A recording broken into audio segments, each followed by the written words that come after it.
Jésus de Nazareth.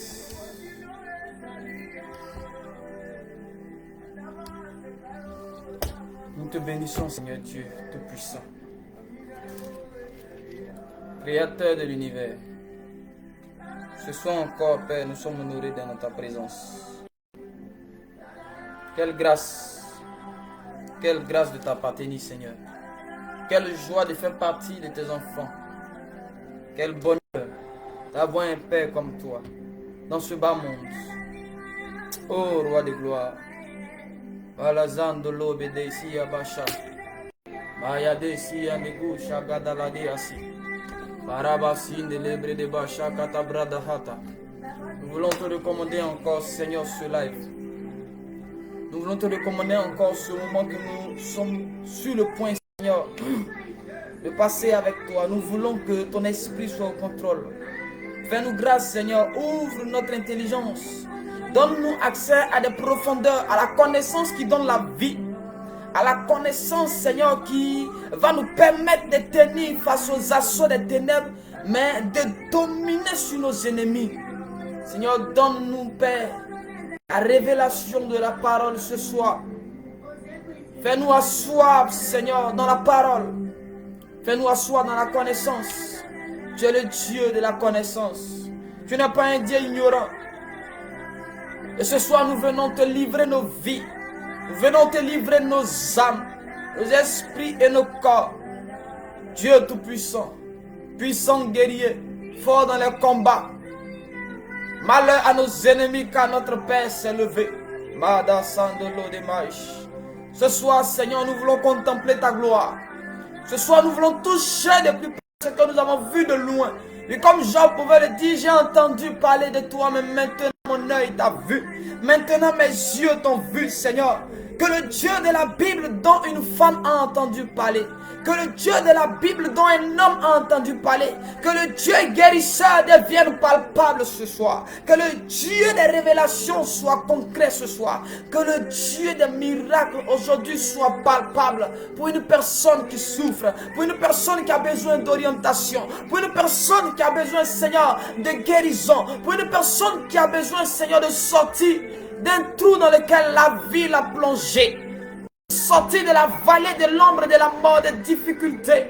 Seigneur, nous voulons que le Dieu d'Élie, que le Dieu d'Abraham, que le Dieu d'Isaac, d'Israël, le Dieu de Joseph, le Dieu de Josué, que ce Dieu-là devienne palpable pour nous, que le ressuscité l'homme de Galilée, l'Amadosia de Bro, qui est sorti du tombeau le 3e jour, celui pour qui la terre n'a point dormi pendant 3 jours, celui pour qui l'humanité a été, Seigneur, au centre de la vie, le Dieu Tout-Puissant à qui rien n'est impossible, celui qui a reçu le nom au-dessus de tous les noms, le Dieu qui lorsqu'il apparaît, les ténèbres disparaissent, le Dieu qui lorsqu'il aménage quelque part, le diable déménage, le Dieu qui ouvre les portes et nul ne peut les fermer, le Dieu devant qui tous genoux fléchissent. Saul te combattait, Seigneur. Il était sûr et certain de réussir jusqu'à ce qu'il te rencontre. Nos ennemis parlent. La vie parle. Les ténèbres parlent. Jusqu'à ce que tu te présentes. Parce que face à toi, Seigneur, il n'y a plus de mots. Face à toi, il n'y a plus d'arguments. Tu es le Dieu palpable et le Dieu concret. Et ce soir encore, nous voulons te célébrer et te rendre toute la gloire. Nous sommes honorés. Bienvenue. Que Dieu vous bénisse abondamment. Ce soir, nous parlons sur un thème. Je ne serai pas long, par la grâce de Dieu. Permettez-moi de ne pas être long. Demain, on a un programme assez chargé. Mardou, comment tu vas, mon apôtre? J'espère que tu vas bien. Voilà, l'heure. Aujourd'hui, j'ai décalé l'heure. Habituellement, c'était 15h GMT. Aujourd'hui, ça a été 16h GMT. Excusez du décalage. C'est en raison des activités aussi qu'on a ici. Voilà. Je se prépare pour un programme demain, du coup je ne serai pas long, il faut que je me repose un peu. Que Dieu nous bénisse. Alors, pour ceux qui ont suivi le live passé, nous avons parlé sur les batailles invisibles. Voilà, c'est un peu une suite logique du message du, je crois, lundi ou mardi. Enfin, ça devait être le mardi. Voilà, aujourd'hui, c'est une suite logique du message passé. Et je veux t'inviter d'abord à commencer à partager, s'il te plaît. Voilà, partager. Et puis, n'oubliez pas de mettre les cœurs. Parce que, vous savez, souvent, une fois quand nous sommes lancés, il y a des individus, je ne sais pas qui et quel est leur but, mais qui signalent de sorte que les vidéos s'entrecoupent et puis du coup, on est suspendu. Donc, je voudrais vous inviter à partager et puis à aimer. Ok, nous allons rapidement prendre nos Bibles dans le livre d'Exode, chapitre 1er, de verset 15 au verset 16. Comme j'ai dit, c'est la suite logique du message du lundi, je crois. Voilà, mardi ou lundi. Et ce sous-thème-là, c'est l'esprit dans les batailles. Voilà. La place de l'esprit dans les batailles, le rôle de l'esprit dans les batailles. Nous allons essayer de situer un peu l'esprit de l'homme ou l'esprit dans les batailles. L'esprit de l'homme, je veux dire. Ok, nous lisons donc la Bible rapidement. Exode 1, du verset 15 au verset 16. Le roi d'Égypte parla aussi aux sages-femmes des Hébreux, nommées l'une Shipra et l'autre Poua. Il leur dit: quand vous accoucherez les femmes des Hébreux et que vous les verrez sur le siège, si c'est un garçon, faites-le mourir. Si c'est une fille, laissez-la vivre. Et quand tu continues la lecture, tu te rends compte que les sages-femmes n'ont pas obéi à l'ordre de Pharaon. Les sages-femmes. Ok. Nous sommes dans le grand thème, les batailles invisibles. J'aurais pu mettre les batailles invisibles 2, mais c'est pour éviter la répétition des thèmes que j'ai mis, l'esprit dans les batailles.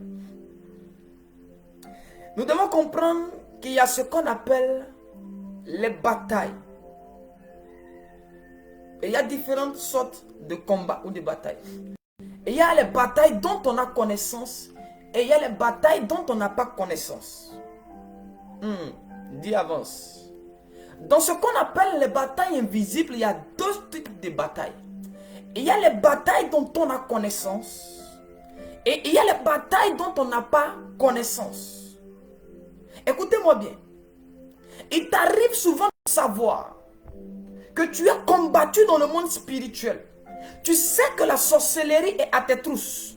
Ça, tu le sais. Parce que, écoutez-moi bien, Joseph, l'époux de Marie, savait que l'enfant qui était dans le ventre de sa femme était recherché pour être tué. Donc parce qu'il avait connaissance du combat spirituel, il a pris des précautions. La Bible dit qu'il a pris le petit enfant et ils se sont retirés en Égypte. Parce qu'il avait connaissance, il avait conscience, il savait qu'il y avait une bataille qui pesait, qui était engagée contre son enfant.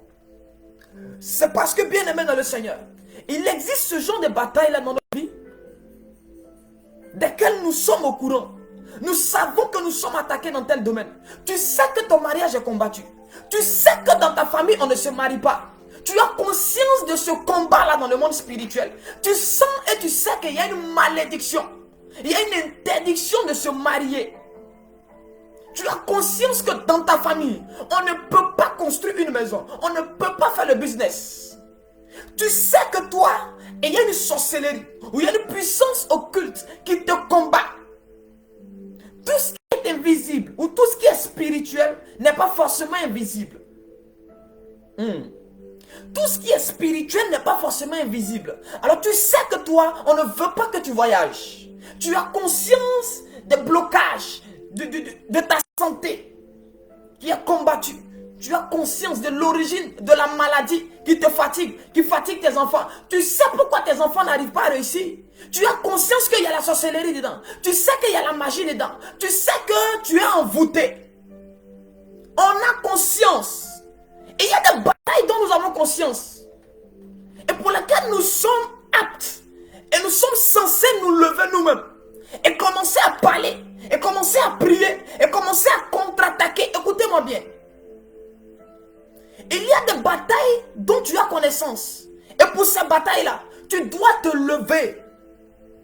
Lorsqu'Esther a appris, lorsqu'elle a eu connaissance de la bataille face à laquelle son peuple était. La Bible déclare, Esther n'est pas restée couchée à se lamenter. Esther n'a pas passé son temps à pleurer, à dire, Seigneur, au secours, Seigneur, je pleure, mon peuple sera détruit. Frère, quand tu as conscience d'une bataille, tu ne dors pas, tu te lèves comme Esther, tu entres en prière, tu entres en jeûne, tu montes en esprit et tu commences à combattre. Frère, nous sommes dans ce qu'on appelle les batailles. Et lorsqu'on parle de combat, on parle d'action. L'inactivité ne fait pas partie du combat. Un homme qui est inactif dans une bataille va mourir. Le problème des enfants de Dieu, on a connaissance des batailles auxquelles nous faisons face. Et malheureusement, nous ne faisons rien. Nous sommes assis comme Gédéon. Le peuple est assujetti.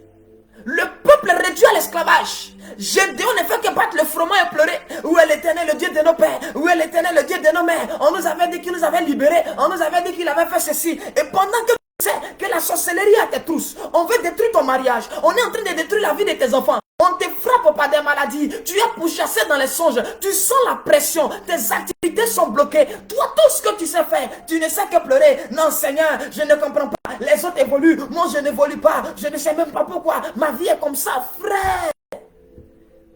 Esther n'est pas entrée dans les raisonnements. Pourquoi Aman fait ça? Pourtant Aman, c'est moi qui l'ai présenté au roi. Pourtant Aman, il vient manger chez moi. Je lui fais du bien. Frère, Esther n'est pas dans ça. Dans les batailles dont on a connaissance. On n'est pas là pour se justifier. On n'est pas dans le raisonnement en guerre. Aucun soldat n'a le temps de raisonner. Il n'a pas le temps de dire, je ne suis pas entré dans l'armée pour ça. Mais pourquoi il nous tire dessus? Il devait respecter telle loi. Écoutez-moi bien. À la guerre, quand on est à la guerre, on ne plaisante pas. On se bat pour gagner. On se bat pour survivre. L'église aujourd'hui est tombée dans un piège. Le piège des raisonnements. Aucun raisonnement ne donne la victoire dans une bataille visible ou dans une bataille invisible. Dans une bataille spirituelle, aucun raisonnement ne donne la victoire. Nous ne sommes pas autour d'une table de négociation. Parce qu'avec le diable, nous n'allons pas tenir le langage de la diplomatie. Nous n'allons pas tenir le langage de la négociation. Le diable ne comprend que ce langage. Le diable a besoin qu'on lui montre sa place sur la terre des hommes. Et Satan mérite une correction, frère. Lorsque nous entrons dans le domaine du combat spirituel, c'est le domaine de la puissance. C'est le domaine de l'autorité. C'est le domaine de la force. C'est le domaine des violents. D'où sort cette génération paresseuse qui ne fait que pleurer? Gédéon assis là. Oh Éternel, le Dieu de nos pères, on nous avait dit que tu étais fort. Tu avais fait sortir le peuple d'Égypte avec des signes et des prodiges. Où est ce Dieu? Et les chrétiens sont comme Gédéon aujourd'hui, en train de se lamenter, en train de citer la vie de Sarah. Tu as fait pour Sarah, mais aujourd'hui, Seigneur, je souffre. C'est toi qui as donné un enfant à Anne, frère. Anne pleurait, mais Anne priait. Anne raisonnait, mais après avoir raisonné, Anne va à Silo. Anne commence à élever des prières. Après avoir raisonné, Anne ne s'arrête pas au raisonnement. Anne ne va pas regarder la télévision. Anne ne va pas se distraire. Elle sait en quoi elle est engagée.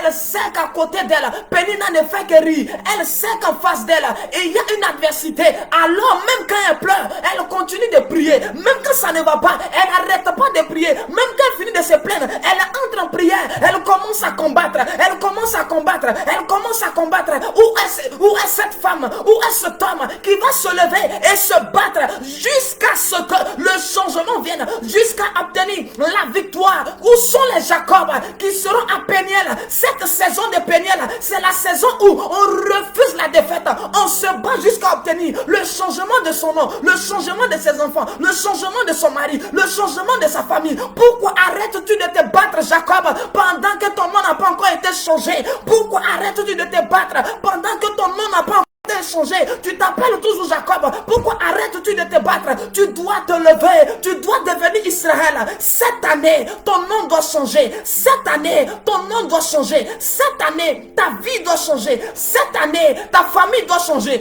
Tes enfants doivent être transformés. N'accepte pas la défaite. N'accepte pas la défaite. Jacob a dit à l'ange, advienne que pourra, mais nous allons nous battre jusqu'à ce que je remporte, jusqu'à ce que mon nom change. Si mon nom ne change pas, si tu ne me bénis pas, tu ne bougeras pas.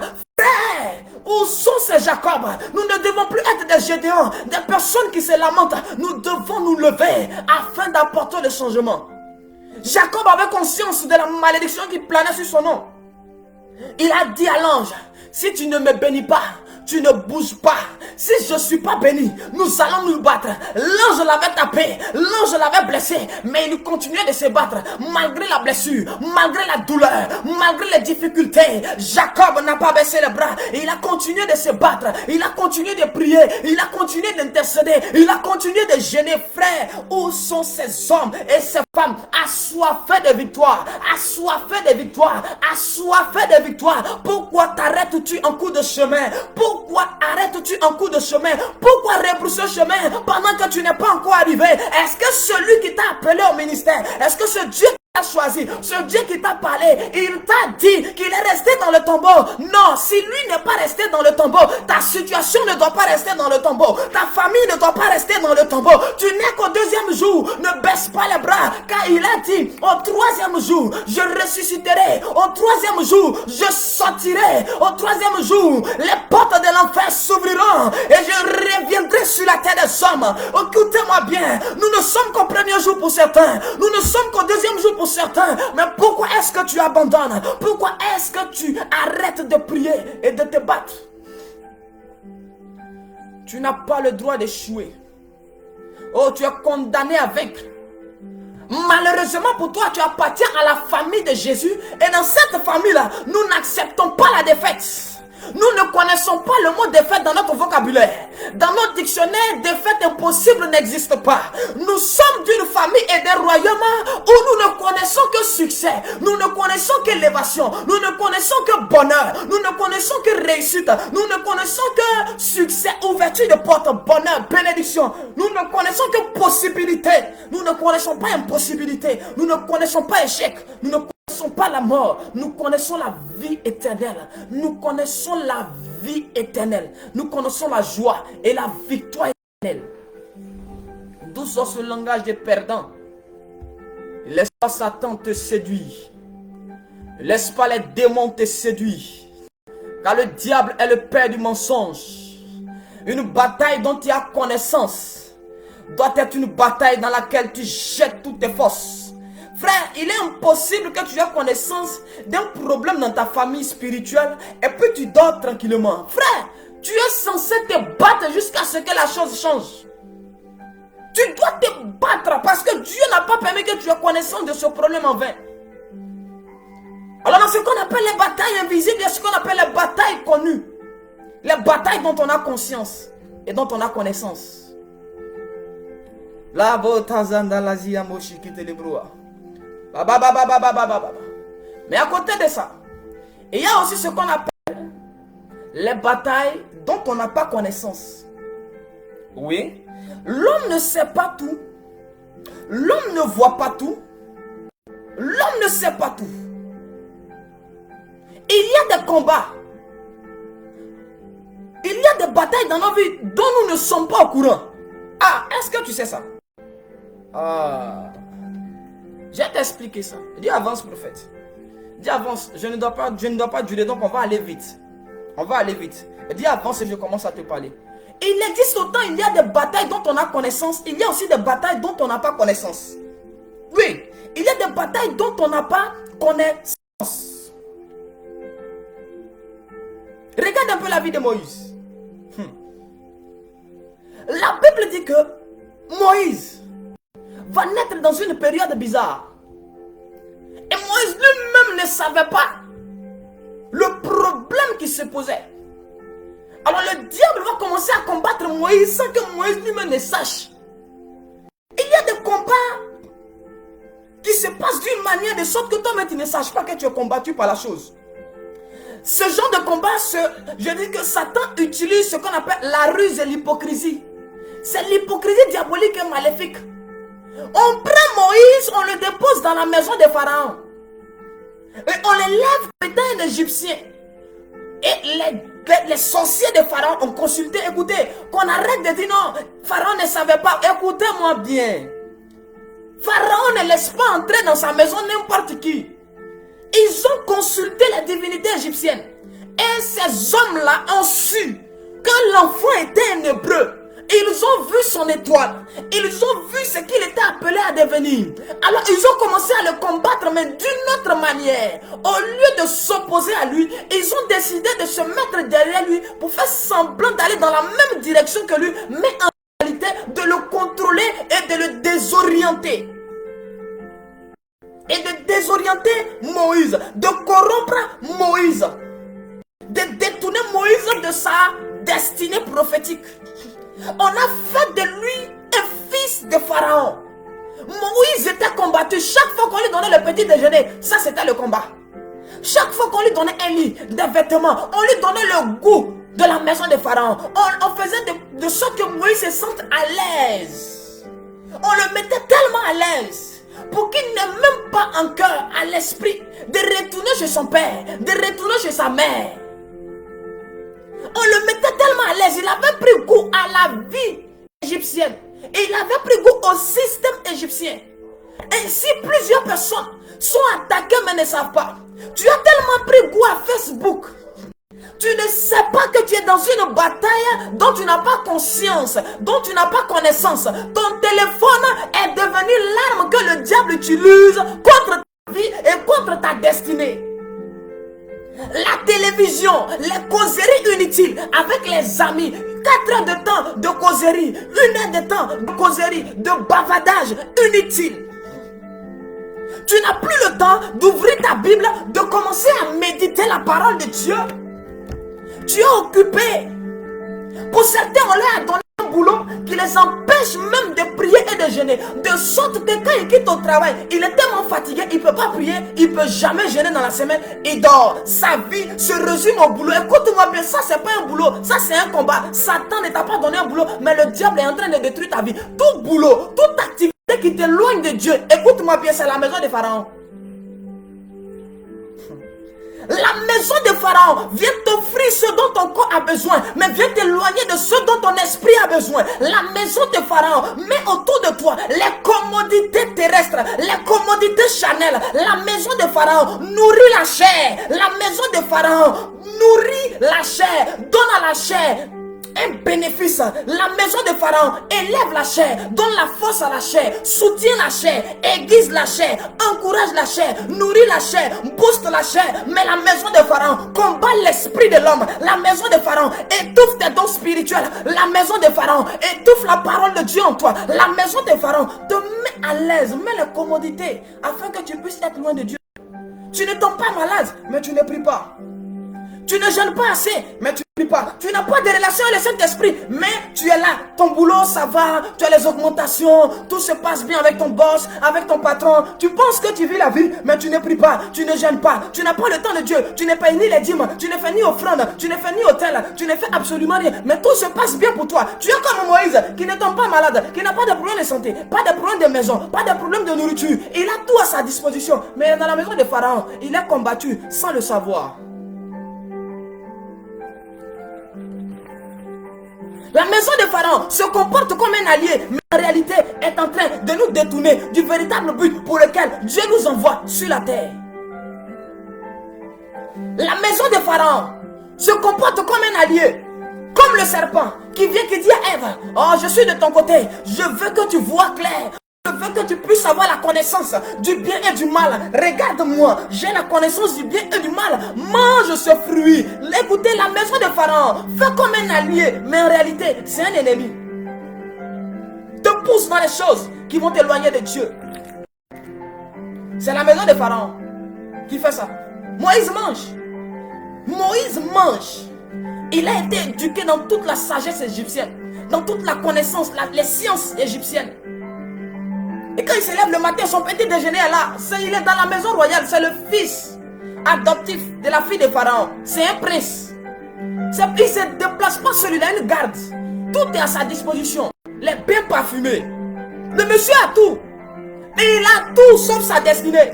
Parce qu'il était venu au monde pour quelque chose de précis. Dieu l'avait fait venir pour une mission précise. Tant que tu n'es pas en train de faire ce que Dieu veut que tu fasses, c'est la maison de Pharaon qui contrôle ta vie.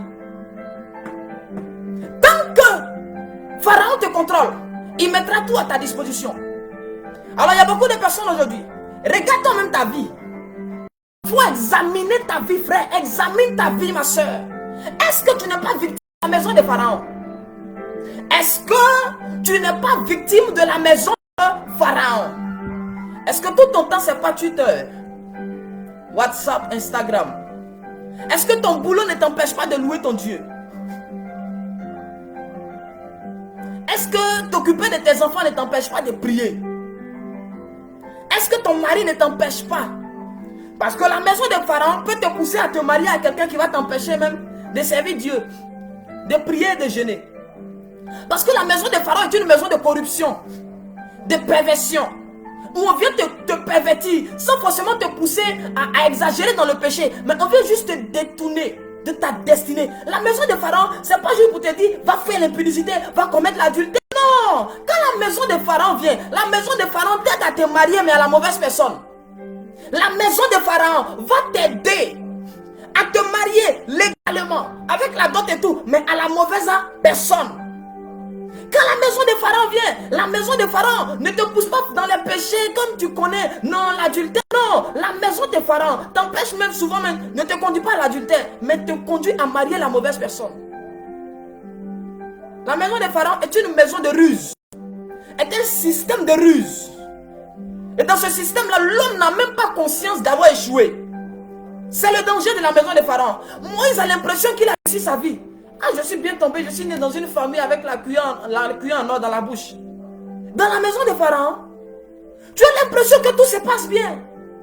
Quand tu regardes les événements, tout marche. Même bizarrement, tu es partout sauf où Dieu veut que tu sois. Bizarrement, tu as tout sauf ce que Dieu veut que tu aies. Tu es tout sauf ce que Dieu veut que tu sois. Tu es tout sauf ce que Dieu veut. Tu as tout sauf ce que Dieu veut. Tu fais tout sauf ce que Dieu veut. Tu manges tout sauf ce que Dieu veut. Dans la maison de Pharaon, on a ce que la chair veut, mais ce que l'esprit désire, on ne l'a pas. La maison de Pharaon est en train de détruire la vie de plusieurs personnes. La maison de Pharaon est en train de détruire les destinées. Parce que la maison de Pharaon combat les destinées. La maison de Pharaon combat les destinées. À quoi Dieu t'a appelé? La maison de Pharaon t'empêche de savoir ce pourquoi tu es venu sur la terre des hommes. La maison de Pharaon vient et te donne une conduite à suivre. Il était Moïse, celui que Dieu avait prédestiné pour sauver le peuple, mais il était en train d'être corrompu dans la maison de Pharaon, en train de manger, en train de boire. Il était à l'aise, il commandait, il pensait que sa vie, il avait réussi, mais en réalité, il avait raté sa vie. Peut-être que tu es dans un bureau, tu es en train de travailler, tu manges bien, tu es payé à des millions, tu as tout ce que tu veux, tu as ta femme, tu as tes enfants, tu ne vis pas forcément dans la fornication, dans la débauche. Mais mon frère, ma soeur, ma question de ce soir, est-ce que tu es en train de faire ce que Dieu veut que tu fasses? Non, la Bible dit, je dois s'aimer, je dois faire mes offrandes. Frère, attends d'abord, tu es venu sur la terre pour venir faire offrande seulement. Dieu t'a envoyé pour une mission précise. As-tu la connaissance de ce pourquoi tu es né? As-tu la connaissance de ce pourquoi tu es venu sur la terre? As-tu la connaissance de ce pourquoi Dieu a permis que tu naisses dans la famille où tu es né? Est-ce que tu sais pourquoi Dieu a permis que tu sois originaire de cette région de la terre, de ce pays-là? Est-ce que tu as conscience de cela? Ils ont failli me signaler ici, s'il vous plaît, mettez le cœur. Excusez-moi de faire une pause, mais mettez le cœur. Parce que là, j'ai failli être coupé ici tout de suite. Wow. Saint-Esprit, aide-nous. Je prie que tout système de la maison de Pharaon, partout où la maison de Pharaon était en train de te combattre, c'est une maison qui nous plonge dans l'ignorance. Parce qu'elle tire sa force de l'ignorance. Le pouvoir de la maison de Pharaon tire sa force et sa puissance de l'ignorance de notre destinée à nous-mêmes. Tant que tu es dans l'ignorance, la maison de Pharaon te dominera. Tant que tu ne sais pas, la maison de Pharaon te gagnera. Tant que tu n'es pas au courant, Pharaon sera en train de contrôler tes faits et gestes. Tout ce que tu vas recevoir, ton mariage est contrôlé, ta vie est contrôlée, ce que tu manges est contrôlé, ce que tu portes est contrôlé, ce que tu reçois est contrôlé, ce que tu donnes est contrôlé. Frère, écoutez-moi bien, l'un des dangers de cette génération, ce qui combat plus notre vie, c'est la maison de Pharaon. C'est cet esprit-là qui entre dans une bataille, mais dont on n'a pas conscience, dont on n'a pas connaissance. Donnez-moi une seconde, je vérifie un truc. J'ai un petit souci ici.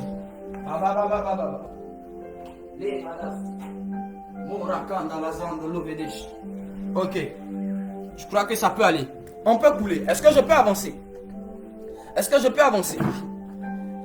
Alors je disais que la maison de Pharaon privilégie la chair et est en train de détruire l'esprit de l'homme, assujettit l'esprit, étouffe l'esprit, mais donne de la valeur, de l'ascendance à l'âme et à la chair. Parce que l'homme a été conçu de telle manière. L'homme a une âme, un esprit, un corps, et il y a une autre entité qui intervient qu'on appelle la chair. C'est vrai, généralement on nous dit que l'homme est un esprit, une âme, un corps. On dit que l'homme a trois entités. Moi je viens ajouter une quatrième entité qu'on appelle la chair. La chair a une voix, la chair des désirs, la chair a sa volonté, la chair a aussi sa voix, la chair parle, la chair veut, la chair désire des choses, la chair donne sa direction à elle aussi. Écoutez-moi bien.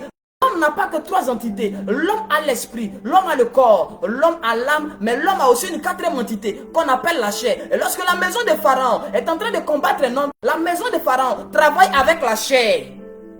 C'est la chair que la maison de Pharaon établit dans la maison, dans l'homme, comme étant le chef, celui qui conduit, celui qui prend tout en charge. Ainsi, l'esprit qui était censé être le moyen par lequel Dieu vient communiquer avec nous. Car il est écrit que l'esprit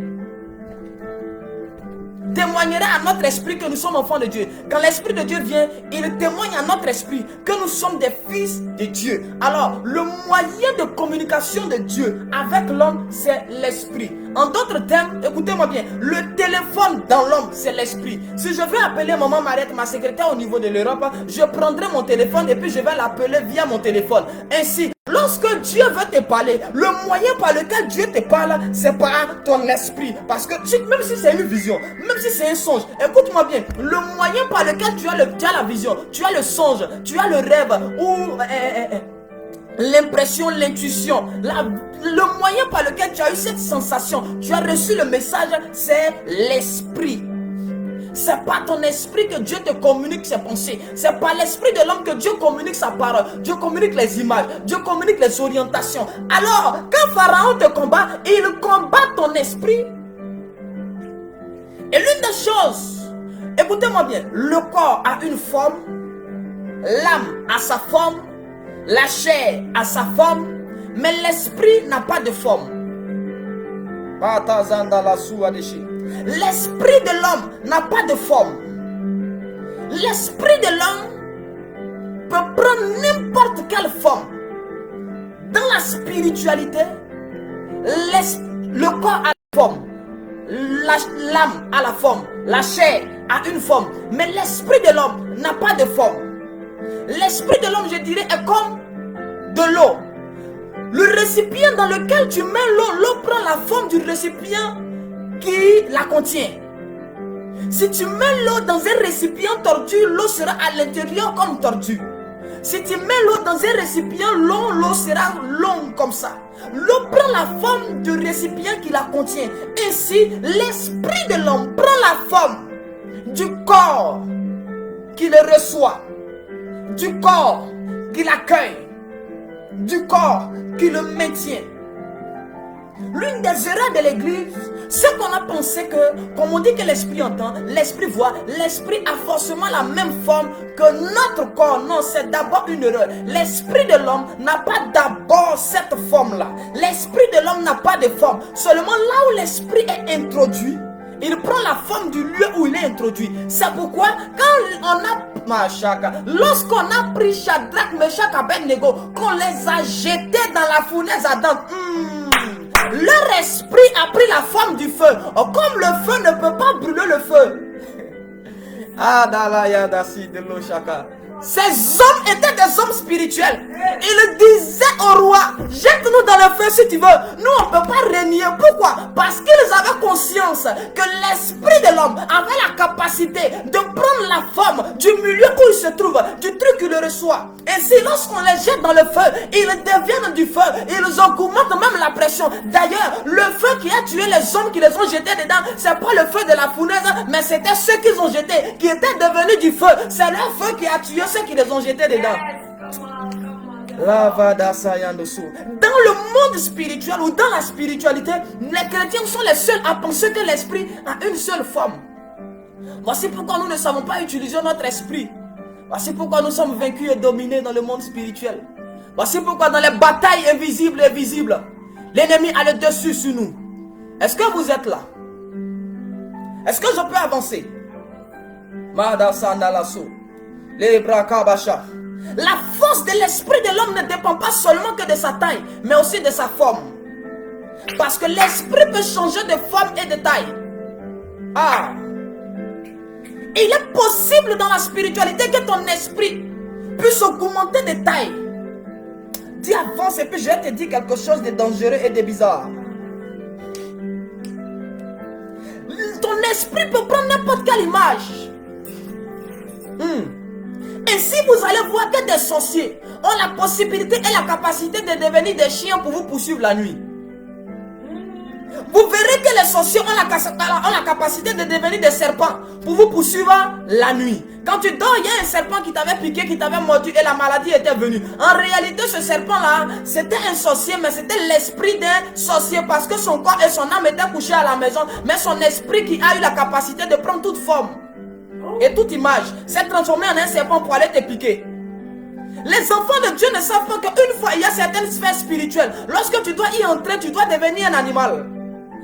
Tu dois prendre la forme d'animal. C'est pourquoi à un moment donné, Jacob regarde ses enfants, Genèse 49. Lorsqu'il est en train de bénir ses enfants, il dit: Judas, tu es un jeune lion. Pourquoi dit-il à son enfant que tu es un lion? À chacun de ses enfants, il a donné des caractéristiques et des caractères d'animaux. Pourquoi le fait-il? Parce que Jacob, qui est un homme spirituel, Israël est un homme qui a rencontré Dieu, qui a combattu l'autre. Il sait et il maîtrise les choses de la spiritualité. Et il y a un moment donné où dans le combat spirituel, tu ne dois pas avoir cette forme. Tu dois changer de forme. Ainsi, on appelle Jésus le lion de la tribu de Judas. Pourquoi lui attribue-t-on cette image de cet animal-là? Parce qu'il y a certains combats où tu dois emmener ton esprit à quitter le domaine des hommes. Mais tu dois te transformer soit en un aigle, soit en un lion. Tu dois changer l'image de ton esprit. Sinon tu ne pourras pas remporter ce genre de bataille. Et il y a des batailles où tu dois commencer à dire: je deviens un lion, je poursuis ma proie, je l'atteins, je la brise, je la dévore. Ton problème c'est que tu veux combattre les animaux tout en restant humain. Voici comment Joseph a été vendu. Parce que le jour où il a été vendu, il était au milieu des animaux. Chacun de ses frères avait une caractéristique animale. Il était le seul, ce que Jacob n'avait pas parlé pour dire que tu es un animal. C'était un homme. Voici pourquoi un homme contre des animaux ne pouvait réussir. Il a échoué. Demandez à Daniel ce qui a fait qu'il a réussi dans la force lion. Oh la bassa katabrandasha. Il avait été transformé en un lion. Oh. Frère, l'esprit de l'homme a la capacité de prendre la forme qu'il désire. Mais tu dois avoir cette hauteur spirituelle afin de comprendre que ton esprit peut prendre une forme que toi tu désires. Parce qu'il n'y a rien d'impossible. Je vous ai dit, nous appartenons à un royaume de toutes les possibilités. Nous appartenons au royaume de toutes les possibilités. D'où vient que le sorcier devient un animal pour te poursuivre? Et c'est toi qui es en train de courir. D'où vient cela? Le temps est arrivé où les sorciers doivent rêver à toi. Le lion qui apparaît dans le village, la panthère qui arrive dans le village et qui commence à détruire, qui commence à briser. Ainsi, lorsqu'un serpent a été utilisé dans le livre d'Exode pour guérir les gens qui avaient été mordus par des serpents brûlants, pourquoi utilises-tu un serpent contre un serpent? Écoutez-moi bien, il y a certaines batailles dans le monde spirituel. Ton esprit doit prendre la forme de l'ennemi qui vient t'attaquer. Tu le regardes, quand il voit que c'est un serpent qui vient, tu peux devenir un faucon ou un aigle. Tu saisis le serpent, tu vas à lui dans les airs. Il a le vertige, tu le termines là-bas. Tu le termines là-bas. Autour du trône de Dieu, il y a des êtres qui ont des formes bizarres, des animaux. Tu dis quoi? Nous sommes les seuls à penser que notre esprit n'a que des bras et des yeux. Voici le problème.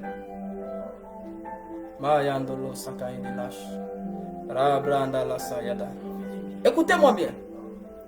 L'esprit de l'homme peut prendre n'importe quelle image. Et l'animal dont tu prends l'image dans le monde spirituel va déterminer ta force.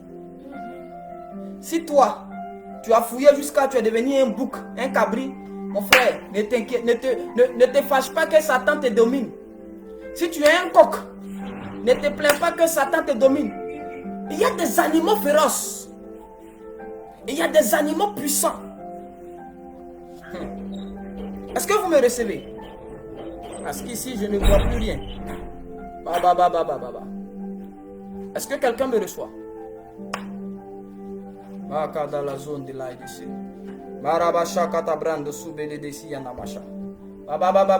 Je ne sais pas si vous me recevez ici.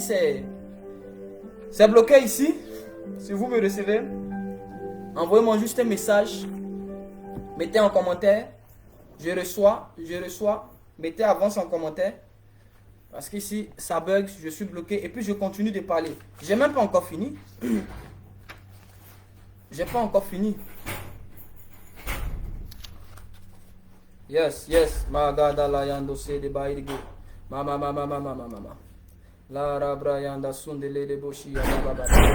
Le godobo sumalada bashi yande leseke. Rato lozin de baïdige. Est-ce que je peux avancer? Mais pourquoi ici je ne vois rien? Excusez-moi. Pourquoi c'est bloqué ici? Je ne reçois pas, tout est bloqué ici. Qu'est-ce qui se passe? Mettez les cœurs s'il vous plaît, partagez. Ici là ça bug, je ne vois plus rien, tout est bloqué ici. Qu'est-ce qui se passe?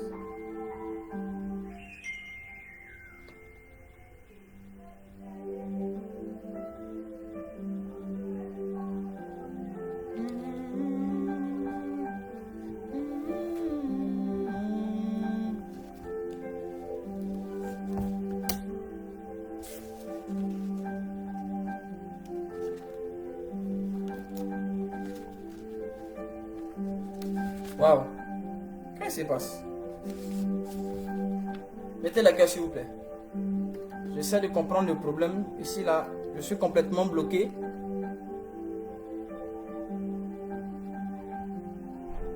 Laissez-moi comprendre s'il vous plaît ce qui se passe. Saint-Esprit, aide-nous. Aide-nous. Aide-nous, Saint-Esprit. Est-ce que vous me recevez? Ok. D'accord. Ok, je viens de voir vos messages ici. Je peux couler, même si ici c'est bizarre, j'ai l'impression que ça passe, mais c'est peut-être ici qui est un peu bizarre. Ok, je continue. Désolé du retard, mais c'était bloqué ici. Il fallait que je m'assure que vous me recevez 5 sur 5. Ok? Alors, l'esprit de l'homme peut prendre toutes les formes et toutes les tailles. Tout dépend de nous. Tu dois faire attention au type de combat dans lequel tu te trouves. Quand on est en guerre contre des esprits des eaux, tu ne peux pas prendre la forme d'un animal qui ne peut pas résister dans l'eau. Tu dois prendre la forme d'un animal qui peut vivre dans l'eau et sous l'eau, qui peut respirer sous l'eau, qui peut commencer à se mouvoir sur les eaux afin de combattre les esprits des eaux. Paul dit ceci: je me fais faible avec les faibles, fort avec les forts, sage avec les sages pour les gagner. Cela ne se limite pas simplement aux stratégies de l'évangélisation, mais on adapte ça dans le combat spirituel en prenant la forme des éléments naturels dans lesquels ou desquels les combats proviennent.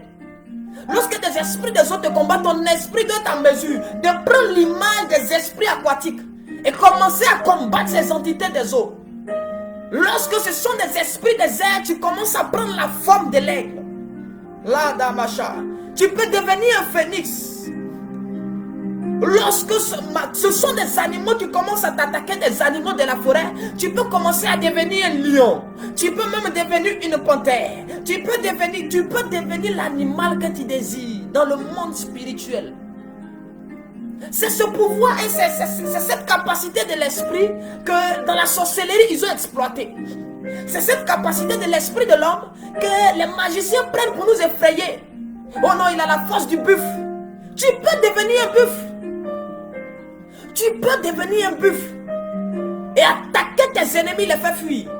Tu peux devenir un taureau, attaquer tes ennemis et les faire fuir. Après, tu peux redevenir un être, un homme, et puis attaquer tes ennemis, vont fuir.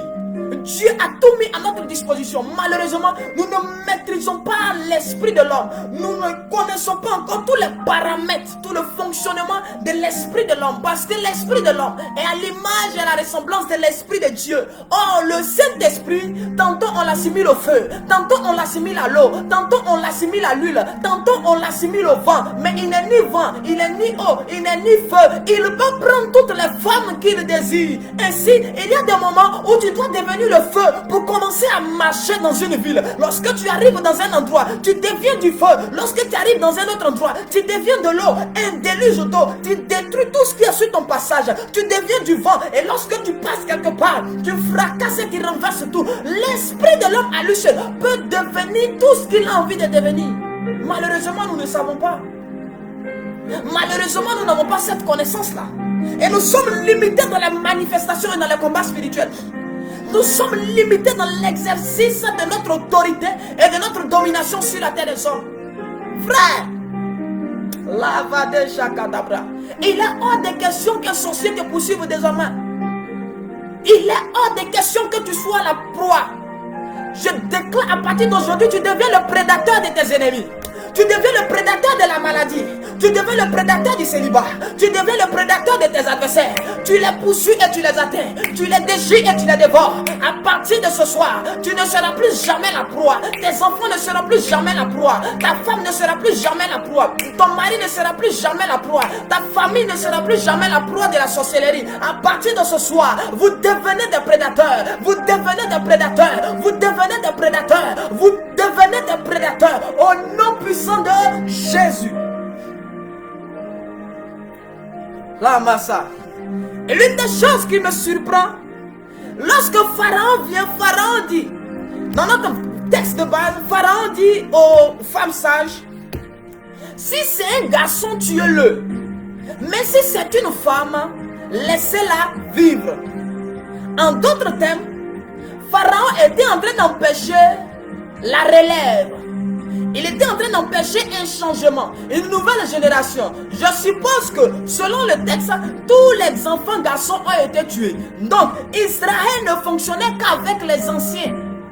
C'est-à-dire ceux qui étaient hier, ce sont les mêmes avant le décret. Tous ceux qui existaient, tous ceux qui sont nés, Pharaon les a gardés en vie. Il n'a pas voulu les tuer et les détruire. Mais il a détruit la nouvelle génération qui venait. Qu'est-ce que cela signifie? Lorsque nous transportons cette réalité et cette vérité dans le monde spirituel, nous sommes en train de comprendre. Or, il y a ce qu'on appelle le principe de la reproduction. Ainsi, l'homme reproduit en fonction de qui il est et ce qu'il a. Lorsque tu plantes le maïs, ça pousse que le maïs. Pharaon regarde une génération esclave. Pharaon regarde une génération qui est soumise à lui, qui est dominée, qui est idolâtre. Alors, il veut perpétrer cette génération. Il veut toujours avoir une génération et une descendance juive, mais qui est esclave. Parce qu'un esclave engendre un esclave. Le fils d'un esclave est un esclave. Et le fils d'un maître est un maître. Et le fils de Dieu, c'est Dieu. Alors, Pharaon va dire ceci. Tu es l'avenir. Mais que le passé demeure, que l'avenir soit le passé. Je vais prêcher sur le mystère du temps bientôt. Que l'avenir soit le passé. Le passé c'était l'esclavage. Les parents de Moïse étaient esclaves. Les parents de Moïse étaient dominés.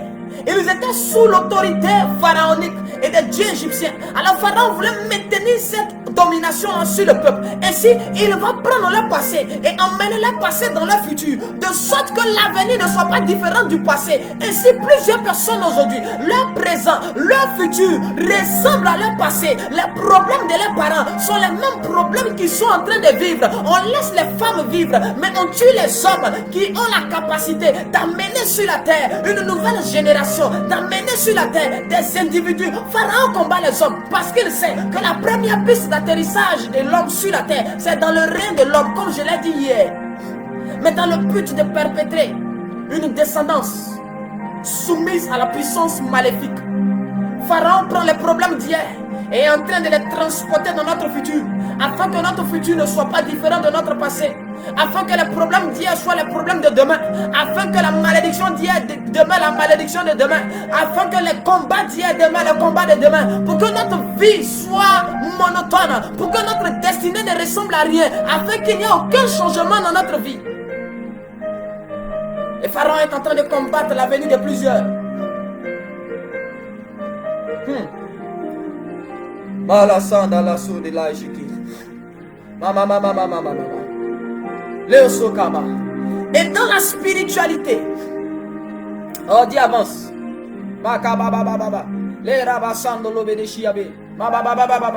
Le nom que porte un homme, ou la destinée d'un homme, dépend de l'esprit qu'il a.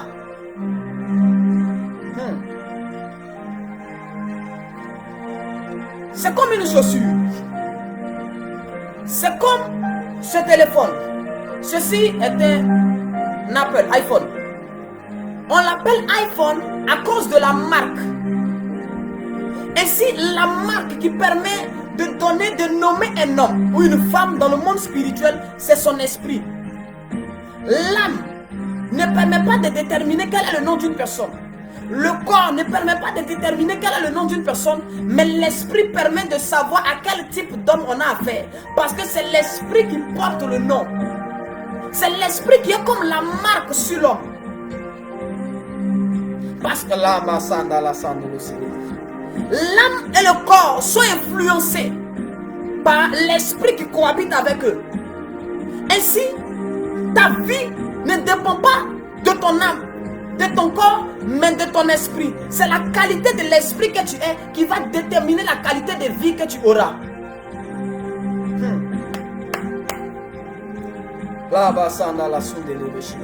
Voici pourquoi le diable va travailler aux possessions.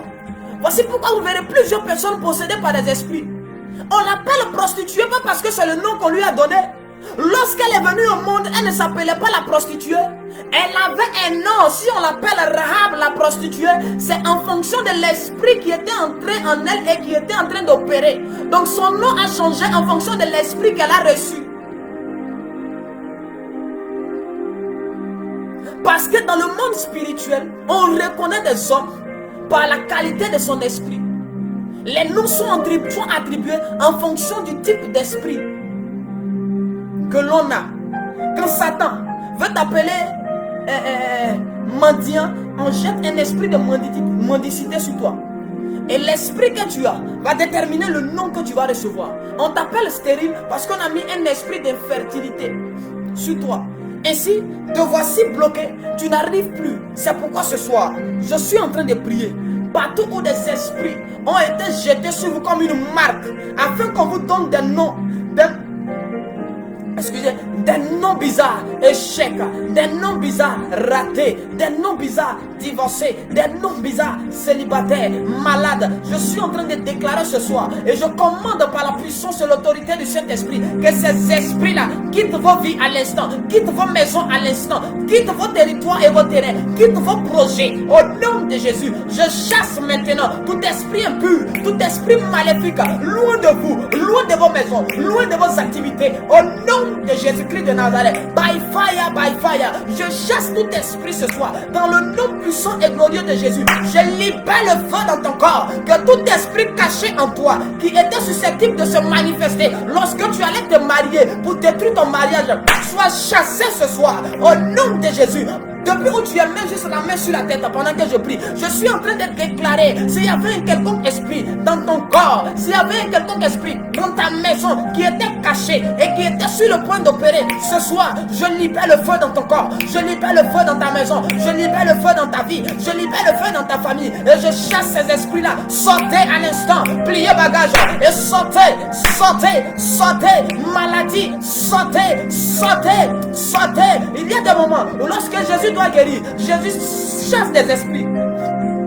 Et il ordonne à des esprits de partir. C'est lorsque ces esprits s'en vont que le malade est guéri. Parce qu'en réalité, la maladie qu'on appelle maladie, ce qu'on appelle épilepsie, c'est le nom d'un esprit qui est dans le corps de quelqu'un. Du coup, on l'appelle épileptique. Or, c'est le nom de l'esprit qui est en lui. Je suis en train de déclarer que tout esprit de pauvreté, tout esprit de maladie dans ton corps, dans ta famille, ce soir est chassé, est délogé au nom de Jésus-Christ de Nazareth.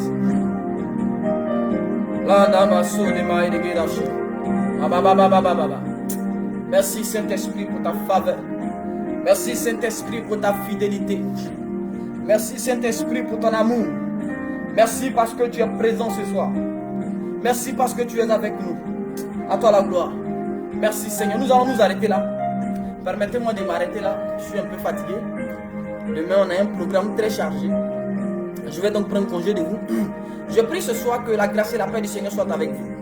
Que la faveur de Dieu soit sur vous. Que Dieu vous donne de combattre et de remporter la victoire. Au nom puissant de Jésus.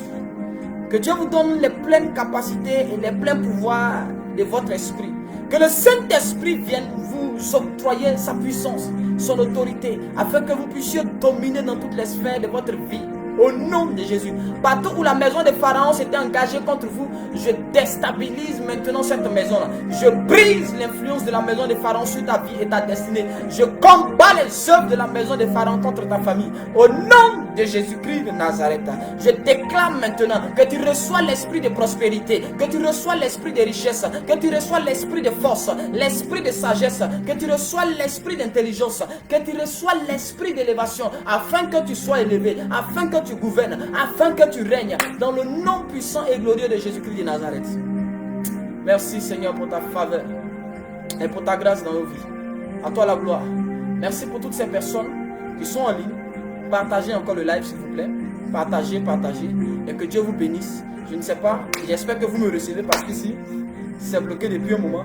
Je continue par la foi et puis je compte maintenant m'arrêter. Que Dieu vous bénisse. Rendez-vous est pris pour lundi. Lundi, Dieu nous fera grâce, nous allons reprendre nos activités. Lundi, nous reprenons dans la prière. Merci. Toutes les personnes qui désirent vraiment nous contacter, les numéros sont ci-dessus ou ci-dessus en fonction de comment les choses affichent là-bas. Voilà, vous pouvez nous contacter. Tous les numéros sont WhatsApp. Voilà, tu es au niveau des USA, il y a un numéro qui est là. Au niveau des États-Unis, tu es au niveau de l'Europe, il y a un numéro qui est là, plus 33 qui est là. Tu es au niveau de l'Afrique, il y a un plus 225 qui est là. Tu veux peut-être... tu veux qu'on prie pour toi, qu'on puisse t'encadrer, qu'on puisse vraiment t'orienter. Tu veux vraiment quelque chose de la part de Dieu, tu veux un soutien, tu peux nous contacter. Voilà, il n'y a pas de consultation payante, il n'y a rien. Voilà, le Seigneur est avec nous et puis que Dieu vous bénisse abondamment. N'oubliez pas de vous abonner aussi à la page afin que nous ayons aussi vraiment la grâce de demeurer toujours sur Facebook. Merci d'avoir été présent, d'avoir pris de votre temps, de nous avoir accordé votre temps. Nous sommes honorés encore pour la grâce que le Seigneur nous a fait ce soir, de partager ce moment avec vous. Nous bénissons le Seigneur qui nous donne la force, qui vous garde, qui vous préserve, afin que le lundi nous soyons encore ensemble. Maintenant, pour toutes les personnes dans le groupe WhatsApp, le samedi, nous avons prière. Le samedi, nous avons prière. Et tous les membres du staff, le dimanche soir, à 16h GMT, nous avons une réunion sur WhatsApp. Que Dieu vous bénisse abondamment. Tu veux devenir un partenaire, tu peux nous contacter. Voilà, tu peux nous contacter et nous serons vraiment heureux de te recevoir. Que Dieu vous bénisse. Shalom à vous.